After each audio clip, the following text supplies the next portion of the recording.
Alger, direction Bab el Oued, le quartier le plus pauvre et le plus populaire de la ville blanche.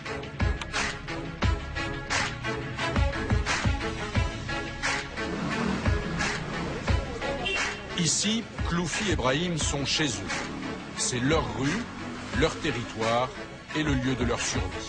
C'est ici votre rue? Welcome to street life. C'est qu'on vit. Khloufi et Brahim font partie d'une bande qui contrôle le quartier. Ici, rien ne leur échappe. Chômeurs, ils vivent de la débrouille et des petites magouilles.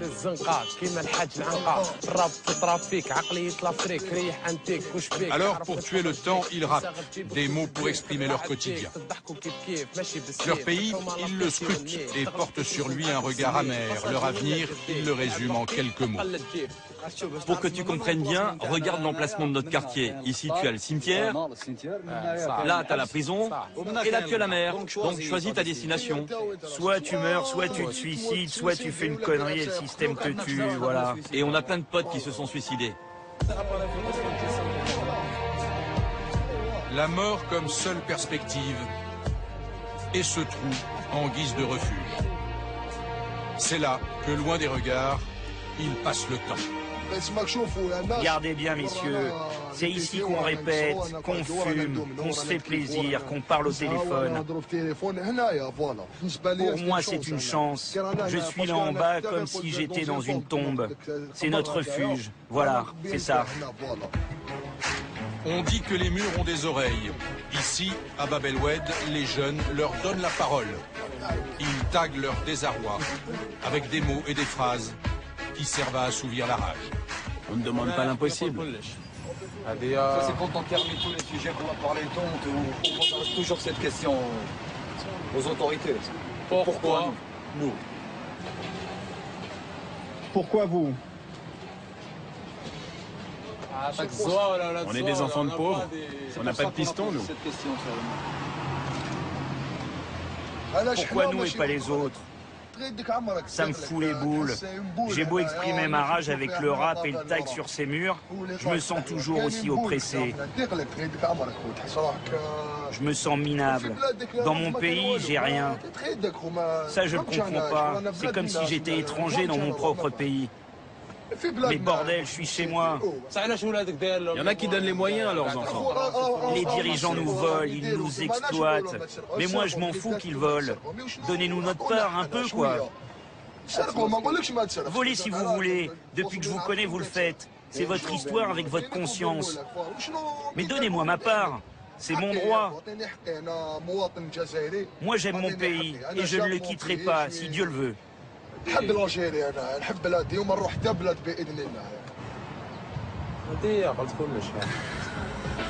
Omar est au bord des larmes. Par pudeur, il s'éloigne du regard des autres. À 27 ans, la vie ne lui a pas fait de cadeau.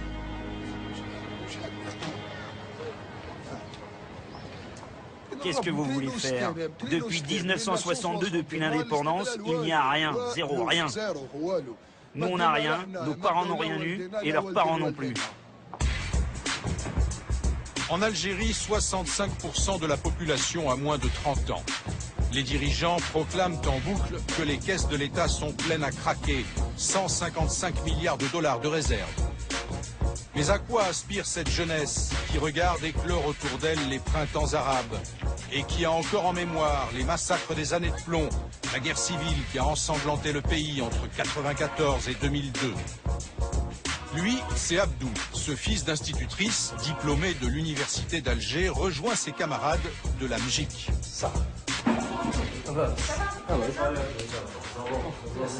La MJIC, association citoyenne dont il est le président. Une association illégale qui n'hésite pas à se montrer pourtant. Ici, fin 2011, il manifestait pour réclamer un état de droit. Aujourd'hui, à l'approche des élections législatives, leur mouvement appelle au boycott. On boycotte pour exprimer un rejet de quelque chose. Ce n'est pas une finalité, c'est une voie d'expression. J'exprime mon rejet à la politique du régime, à tout ce qui vient de la part de ce régime. Tu vois, Deux phrases, Melfort. À 25 ans, Abdou est déjà rodé au discours politique. Riche de l'expérience de leurs voisins tunisiens ou libyens, lui et ses camarades ne veulent pas d'un changement à tout prix.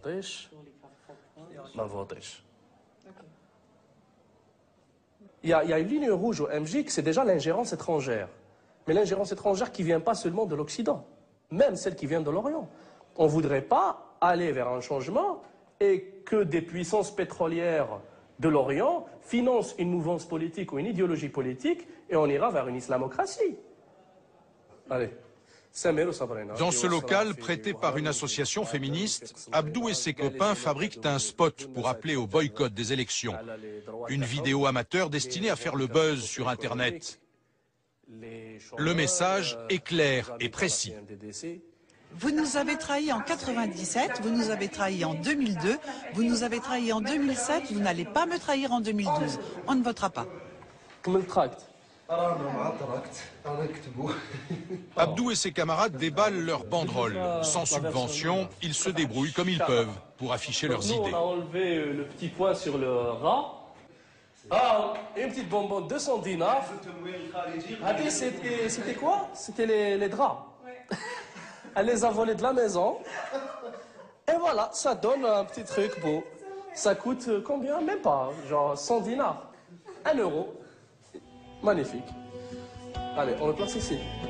Malgré l'ambiance détendue, Abdou et ses camarades préparent en secret une action dans la rue. Son but, distribuer un tract appelant au boycott des élections.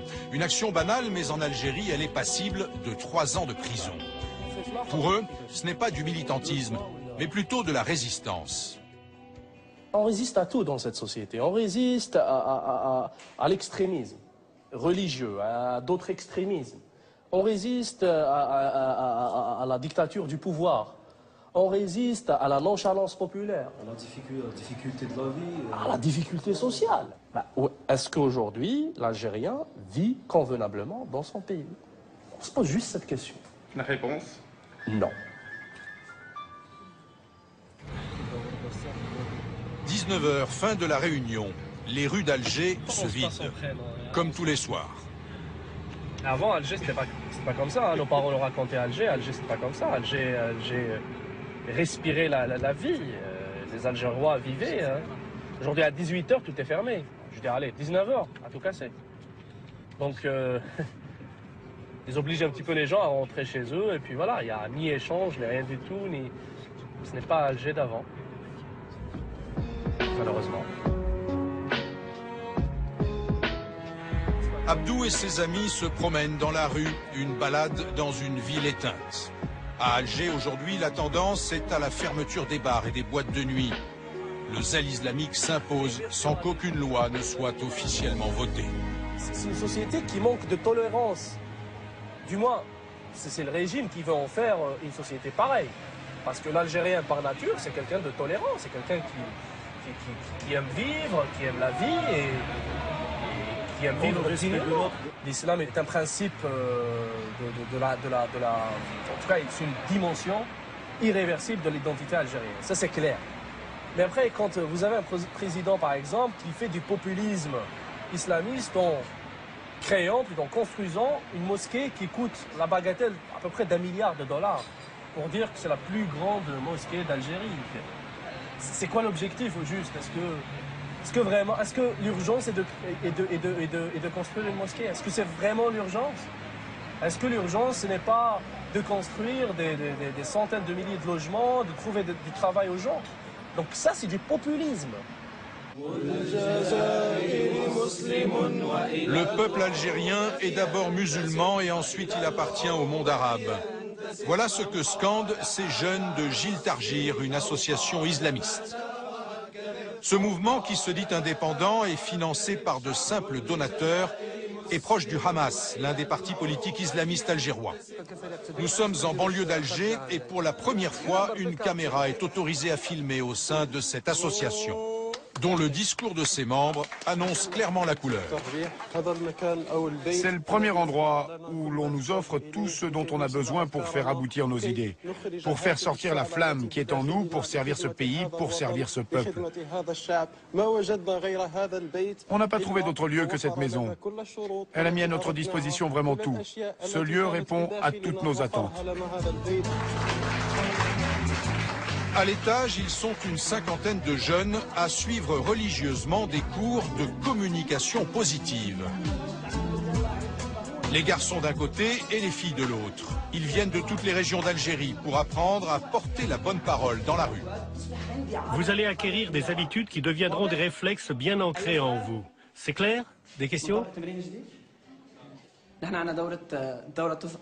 Ici, nous concevons des travaux pratiques qui serviront à nos futurs formateurs. Ces travaux se basent sur l'observation, l'analyse et la mise en pratique de la communication positive. Le but est d'en faire des réflexes spontanés.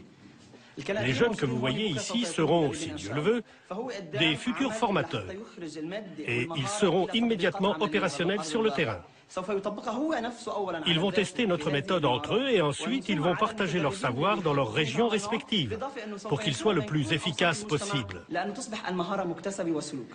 Mais d'où vient votre accent? Du Liban. Je suis libanais. Un formateur venu du Moyen-Orient, un immeuble flambant neuf. Ici, les moyens ne manquent pas pour former à la chaîne les futurs missionnaires de l'islam. Tous les mois, nous avons 2000 jeunes qui passent ici une journée de formation. Pendant les vacances scolaires, on les accueille à nouveau pour 3 jours de perfectionnement qui serviront à élever leur niveau de compétence.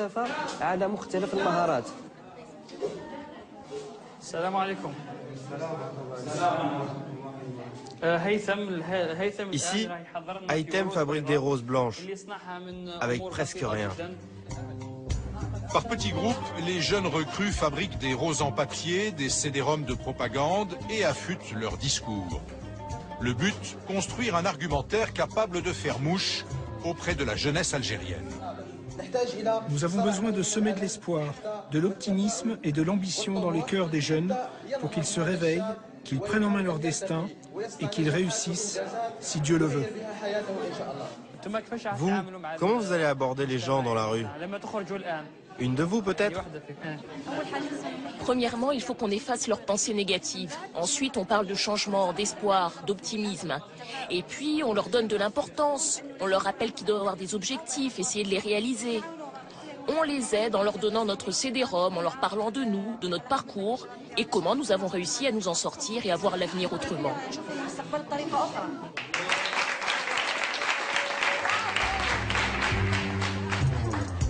Et le moment arrive pour nos apprentis missionnaires de sortir dans la rue. On va essayer de dire aux jeunes Algériens qu'ils peuvent changer leur destin et qu'ils ont de grandes capacités. Sur le trajet, ils répètent encore une fois le discours qu'ils viennent d'apprendre. Tiens, on essaye par là, elle va peut-être accepter.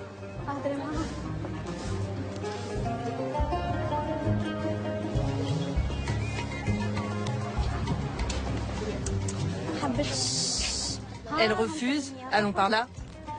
Le premier contact est un échec et c'est maintenant au tour des garçons de tenter leur chance.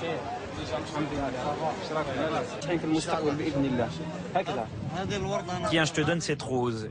Et le jour où tu réussiras, tu me la rendras. Et avec ce bonbon, ta vie sera moins amère. Est-ce que ça t'a plu? Bien sûr que ça m'a plu, bien sûr. Ça nous booste cette année, ça donne envie de faire quelque chose et ça... C'est ça. Merci beaucoup. Celui-là a l'air d'y croire. Le discours qui vise à séduire les jeunes dépeint un avenir plein d'espoir, sans un mot sur l'islam. Et pourtant, quand on interroge le responsable, Nous nous basons sur les principes et la civilisation de l'islam. C'est ce qui nous permet de voir la vie d'une manière positive et de croire en nos capacités. Nous voulons former d'ici 15 ans des leaders. Nous voulons constituer un groupe d'élite qui dirigera le peuple algérien. Ces élites vont montrer le chemin dans tous les domaines. Le médecin va diffuser nos idées dans le monde médical, le politique va en faire de même dans son entourage. En fait, nous allons créer une nouvelle génération, très instruite. Et donc, d'ici 15 ans, nous aurons un très grand nombre de leaders qui vont pouvoir développer le pays.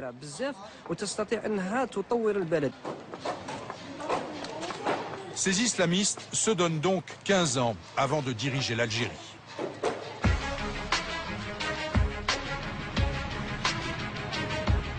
Retour au centre d'Alger.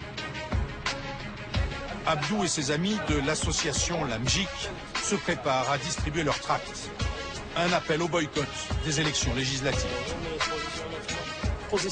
Bon, tu vas du truc blanc jusqu'à la foule là-bas. Loin de la police, hein.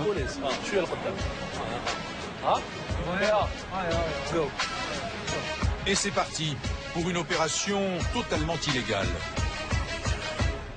Au fait, c'est complètement interdit ce que vous faites? Oui.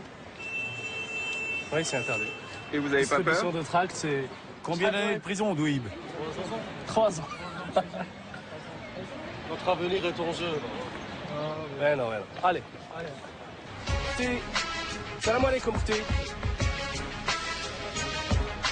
les gens hésitent, hein. Pour l'instant, tout va bien. Pas un policier en vue. 17 ans.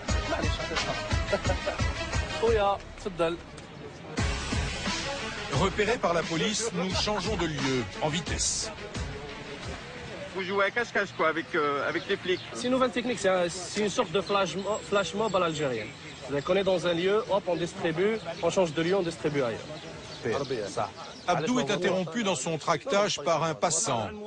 La discussion s'engage et rapidement le ton monte. Pourquoi t'es énervé? Et je ne suis pas énervé. Pourquoi t'es énervé? Si tu n'es pas énervé, on peut discuter dans le respect. Tu vois, la citoyenneté, dans un cadre clair et démocratique, respectant les droits de l'homme. Tu me suis? Ma citoyenneté en Algérie, ma dignité, elle est bafouée. Il n'y a pas de citoyenneté à cause du pouvoir qui est en place. Si tu ne votes pas, il n'y aura pas de changement. Et si le taux de participation est faible, il n'y aura pas de changement. Donc vous, finalement, vous appelez à ce que rien ne change dans le pays. C'est comme ça que tu nous vois? Mais appelez au changement plutôt. Derrière nous, ça se gâte. Un des copains d'Abdou a été repéré par des policiers qui l'arrêtent. Ah non, bien sûr. Ils vont nous arrêter le commissariat. Ils vont nous arrêter. Il faut qu'il y aurait un rapport de force. Si on résiste, ça va être une accusation de trouble à l'ordre public, donc il ne faut pas résister. Mais on va aller au commissariat quand même, tranquillement. Normalement, comme l'a dit mon ami, lui... C'est ça l'état de droit? Lui... S'il te plaît, Samir, attends. Mon ami... Vas-y, explique-nous. Algérien comme moi. Lui, il pense qu'il faut voter. Nous... Attends, laisse-moi expliquer. Nous, on pense qu'il ne faut pas voter. Par contre, moi, je l'arrête pas, je l'agresse pas, lui, il m'agresse pas.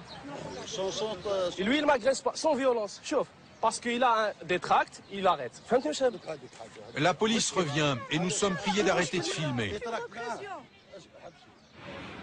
Abdou et ses camarades sont embarqués direction le commissariat.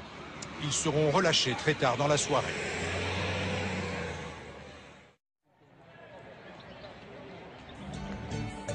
Bab El Oued au petit matin. Les uns partent au travail. Brahim, lui, tape la balle avec un enfant du quartier. Adolescent, Brahim était le meilleur joueur de Bab El Oued. Alors avant de retrouver ses copains sur la dalle, il revit pour un instant les belles années de son enfance. Très clair pour mes sœurs et frères. J'emmerde l'État et tous ceux qui dirigent. J'emmerde les clubs et tous ceux qui راني نعيط وراهي الود اللي كانت تسمع طرشت قول لي حتى القلوب الحنينه راهي تصاحت الدم اللي ساح ريحته راهي فاحت جامي ينسى ال10 سنين اللي راحت خليها في الباسي وشوف القدام كي تجيك لوكازيون بالك تقراسي هكذا تربيت في وسط الجيوبه باش نباسي ماشي باش نباسي رانا مرميين في الحومه قتلنا التخمام. Qu'est-ce que vous voulez exprimer avec une chanson comme ça? On exprime le malaise qu'on a, on exprime l'état de... On parle de l'état du pays. On dénonce plein de choses. Les pratiques du système, l'injustice, nos conditions de vie. Ça veut dire... c'est l'expression du malaise. L'expression du malaise, comme on dit, c'est ça. Nous, on a envie de s'exprimer. Nous, on a envie de s'exprimer. Il y a trop d'embrouilles. Et on a envie d'en parler. On a envie que notre musique soit écoutée, que nos paroles soient entendues. Tous les gens qui écoutent notre rap nous comprennent. Et ils sont sur la même longueur d'onde. Ils vivent la même chose. Quand on allume la télé, tout ce qu'on voit, c'est le ministre, ça va. Le président, ça va. L'Algérie, ça va.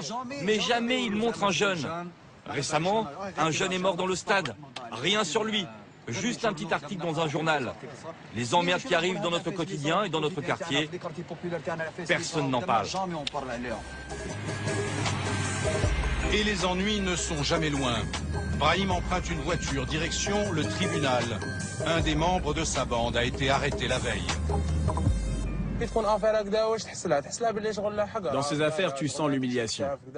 Et quand tu n'as pas de piston, il t'arrive ce genre de galère. On te juge sur tes vieux dossiers. On se base sur ça pour te condamner. Et du coup, tu payes pour ton passé et pour le présent. Ils ne te ratent pas. Pour eux, tu ne changeras jamais. Pour eux, tu n'as pas de projet d'avenir. L'essentiel, on te juge et on te jette en prison. Nous ne serons pas autorisés à filmer autour du tribunal. Alors nous attendrons le verdict à quelques mètres de là. Et le résultat n'est pas bon.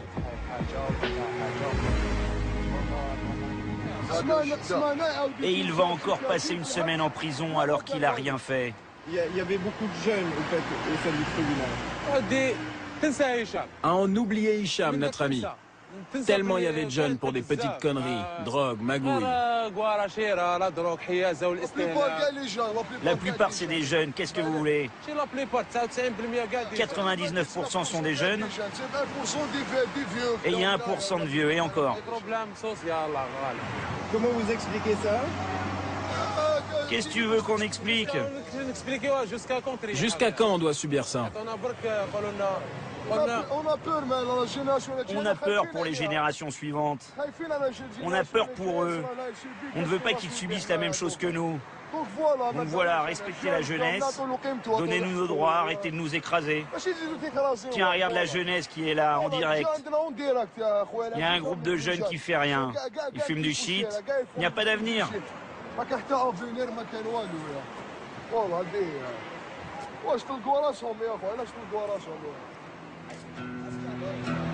Bab el Oued est sa mythique place des Trois Horloges. Un quartier au bord de l'explosion. Ici, les islamistes sont chez eux. Mais pour Brahim et ses amis, Bab el Oued n'est pas complètement acquis aux activistes religieux. Il reste un îlot de liberté qu'ils tiennent à nous montrer. Son nom, SOS Bab el Oued.